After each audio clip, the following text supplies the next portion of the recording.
Just because a property manager agrees with you on site does not mean the project is going to get approved right away. They may fully understand the problem. They may agree with you that the roof needs attention. They may even want to move forward quickly. But in many times, the final decision is not made during the property walk. It gets made much later in a regional budget conversation, in an ownership discussion, or during a leadership review that the contractor is never a part of until now.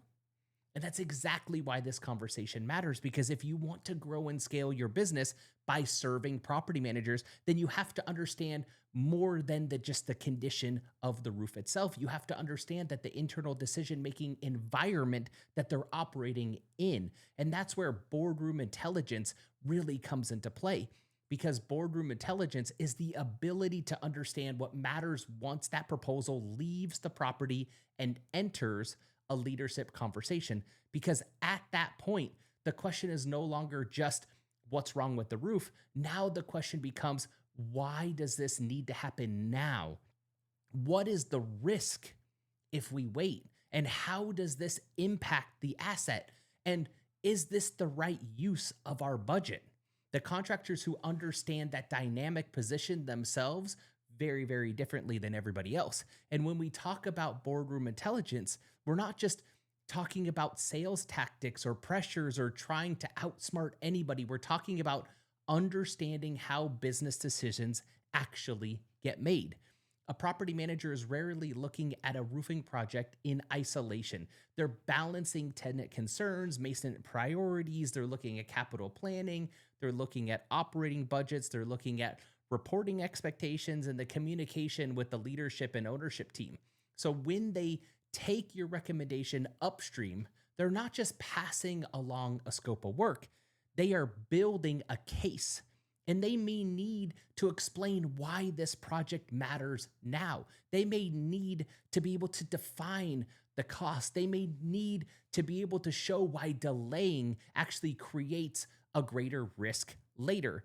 They may need to do all of that in a room where the people are making the decision have never stepped foot on the roof. And that's a very different conversation than the one that's happening during the inspection.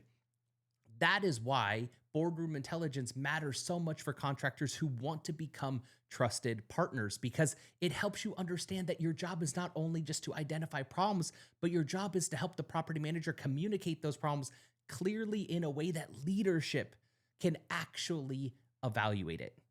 So once a recommendation gets to the leadership level, then what is that regional usually evaluating?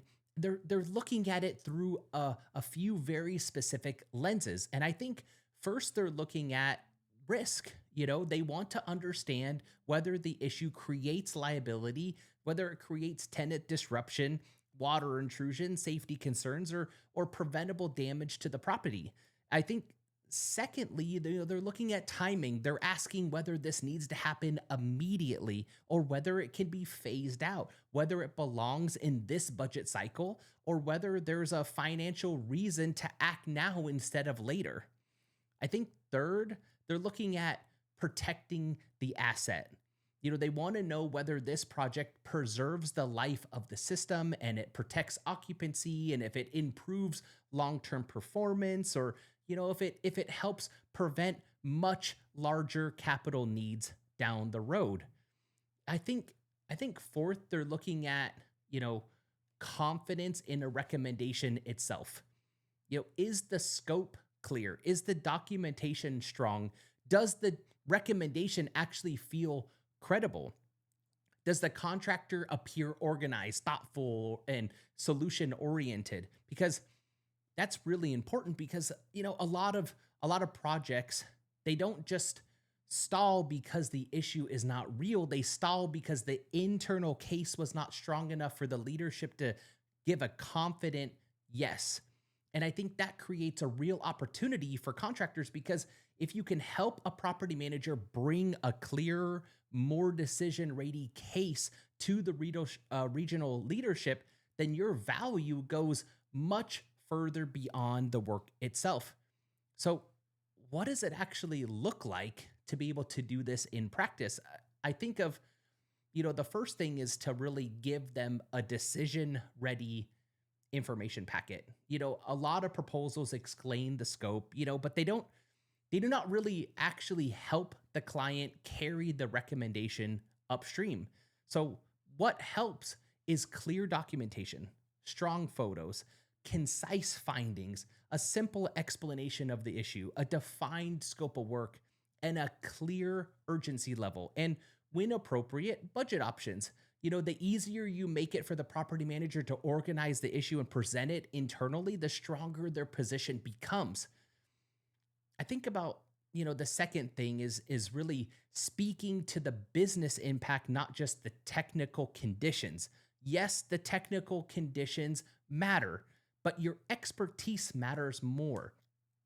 When you look at regional leadership is really often responding not to just the technical language alone, they're responding to the potential impact. What happens to the tenant experience? What happens if water intrusion continues? What happens to, the repair if there's, something that happens frequently over and over again? Is there operational disruption? Is there liability exposure?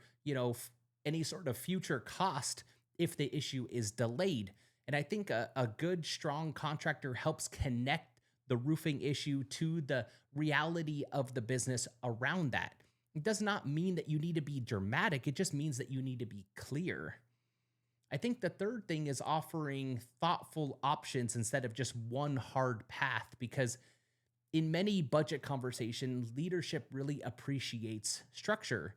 And that might mean showing an immediate stabilization option and something maybe more comprehensive to really correct the option altogether. And then maybe a really long term capital path, that you can show them, kind of like walk them down the yellow brick road if replacement or something of that nature is the right strategic move. That kind of structure really helps property managers guide the conversation internally. It gives leadership room to be able to make decisions based on timing and budget and priority without really feeling cornered. Yeah, I look at a fourth thing is really helping justify urgency, but in a professional way. One of the biggest questions in any sort of leadership discussion is why now?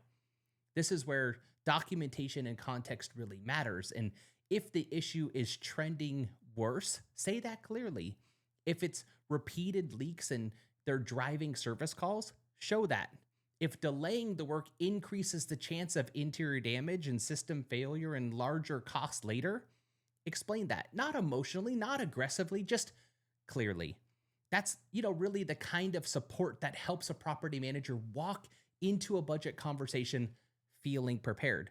And I think finally, this could be the most important point of it all, which is the best contractors help property managers look prepared in front of their leadership team.